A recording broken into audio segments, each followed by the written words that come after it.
you ever wondered, how can I boost my revenue without having to acquire new customers, without having to use my dollars on top of funnel activities like ads? Well, the good news is that you already have a diamond mine of a rich customer base that's ready to pull out their wallets again with you. They say that the average customer is 21 times more likely to spend $1 with you than the average new prospect or lead. And the good thing about it is that there's tactical ways to attack this. And over the next 6 days, each day I'm gonna go ahead and give you a new tactic, a new way of going about doing it.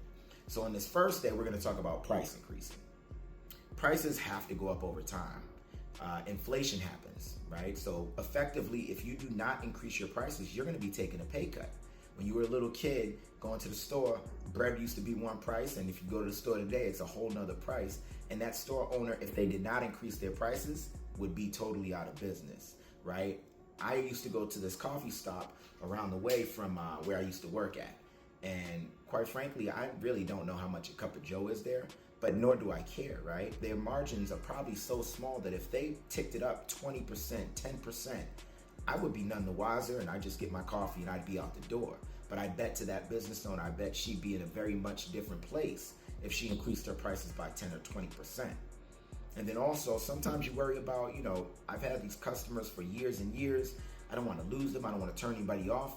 You don't have to. You could grandfather in your old customers and only give the price increase to the new customers. And that way everybody's happy and you're happy and making money. So tactic number one to increase and boost your revenue is to make sure that you're increasing your prices. If you're not increasing your prices, you're taking a pay cut. And please don't take a pay cut. I'll see you guys tomorrow with the next one. Peace out.